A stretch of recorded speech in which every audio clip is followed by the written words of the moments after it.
What up, what up, what up? Check this shit out. Hey everybody, hope everybody's doing okay today. I just was looking up some more information and doing a little bit more research on everything going on right now with the reopening and of course the lovely coronavirus vaccine, and I just came across this article right here and I really want you to listen to it. Listen to the way that they laugh, they joke, and it's completely absurd what they talk about. How this guy is, doing this for, because he wants to do something good for everyone. He wants to help out by, doing this vaccine trial. Okay, but then they come right after that and say, oh, well, you signed up for the anthrax, trials as well, correct? And then he goes in and explains, his whole life, why he's been helping with his family and, to, better the science in all of this. Just listen to this, because this is what we are dealing with. They think it's funny. You can see it. They know what's going on, and they get a kick out of all the people that are out here freaking out about it every single day. In fact, we're going to talk to a gentleman who has volunteered to try and really help find the vaccine for COVID-19. Of course, finding that vaccine is a top priority. The government reporting now that there are 14 promising clinical trials. Norman Hume is taking part in one of those trials. 14 promising. You gotta put that in there and make it sound more convincing. At Emory University, he's already received 2 doses of this investigative vaccine. There's a picture of him getting. Like, and people believe this stuff. Like,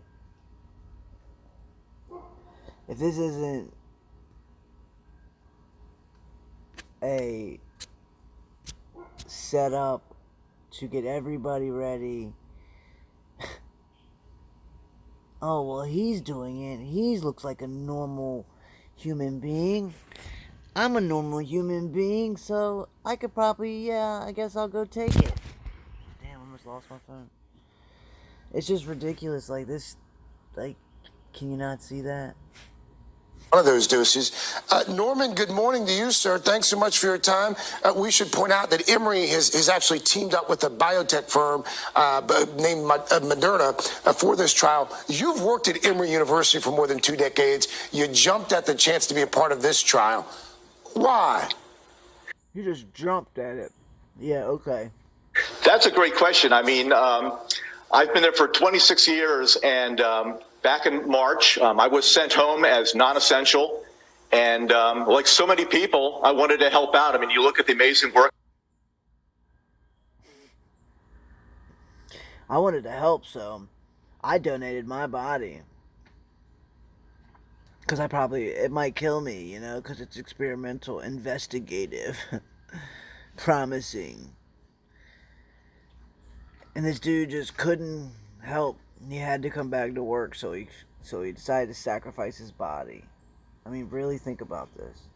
The first responders, emergency room staff, and there I was at home. I mean, I was fortunate that I could work from home, but I was also very fortunate that I worked at Emory University, which has an amazing record for public health, medicine, not only locally, but at the global level. And so they've got a big involvement in the COVID-19 vaccine, but it also goes back to bringing the first Ebola patients to Atlanta, as well as before that HIV and anthrax. So when I saw a notice to sign up to be considered for a possible participant in the COVID-19 vaccine trial, I really just jumped at it. I thought it'd be like one very small thing that I could do that could maybe help out, and I could do from home, and do my little piece for moving forward in this terrible pandemic. I mean, we should point out that, like, give me a break, dude. Like, yeah, man, yep. Just sacrifice my life. I just, I don't believe it. Not even for a second. during this 14-month study, you're not going to be injected with the actual virus. But how did they explain how this is going to work, and are you experiencing any side effects so far? No side effects at all. I've been very fortunate. And one of the motivators, of course, was that this is really cutting edge science. And it's kind of cool how this is, like as you just mentioned, does not involve a traditional vaccine with the watered down actual virus itself. So this is really cutting edge. And we've all seen the virus with the spiky things. Well, the idea is to address the spiky things that have a specific protein, a spike protein, that once it enters your body, these will attach to your system. And so the idea is to train my body to look for just that one protein that the vaccine uses, that the virus uses to attach itself to me. So hopefully. Yeah, and then what they don't tell you is that this is just me and my thoughts. I don't know if this is 100% true or not, but I believe it sticks into your DNA, and they can make a frequency that can make it multiply and grow. And yeah, maybe I'm like, everybody thinks I'm crazy for thinking that, but it's very possible. There's no way that it's not possible, man. Going forward, because you got to think about it. If these things that we call colds and stuff aren't really contagious, and they're really our body getting rid of toxic shit in our organs, depending on the sickness, it depends on where the toxicity is in your organs, depending on what organs, or your brain or your nose or whatever. They did a test. I said this once before. Good God, that's a big bumblebee. They did a test with 300 people and horses, and they had people cough, lay in the same places. They would have exercises where they would breathe each other's mouth breaths, like literally mouth to mouth, and just back and forth, back and forth, back and forth, and nothing. Not one person got sick.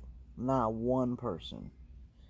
And then you say, well, how does that make sense? Because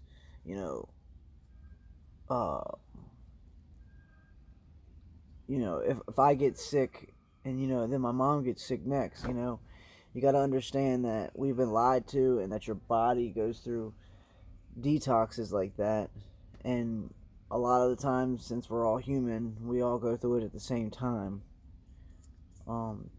It just depends on your body, and you're more than likely going to go through it with your family, because that's the closest thing to you, but the only way that these things can get into you is if it was literally injected into you. And that was said by Andy Kaufman, who is a doctor, who has credentials.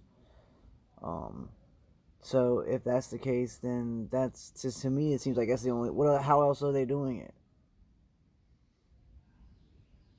All they gotta do is turn on a frequency. They have frequencies that can heal, frequencies that can harm, and they have frequencies that can make things multiply or deteriorate or kill itself, whatever. So put your imagination together and think about that, This vaccine will work for anyone who's exposed to COVID. You also volunteered to be injected with the anthrax vaccine after 9/11 as well. This is kind of your thing. Well, it's a funny story. So I grew up in a very scientific household. My dad. It just so happens. Oh, man, what a coincidence. Give me a break. Had a PhD in clinical pharmacology. My mom had an advanced degree in chemistry. And so when we were growing up, we were constantly told to wash our hands and cover our mouth when we coughed or sneezed, and so he actually designed and managed the first drug trials for the first ever FDA approved oral treatment for endometriosis.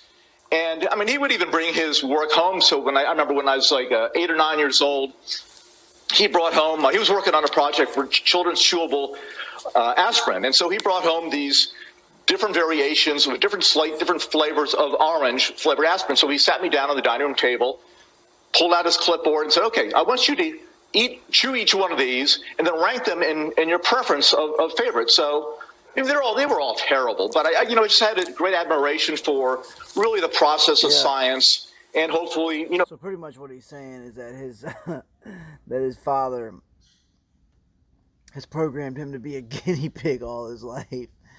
It's just weird, I guarantee you there's some type of, I mean, maybe not, but some CIA or they're got some type of prestigious background as far as where they work or whatever. I don't know. I could be wrong, but usually it does tie in like that.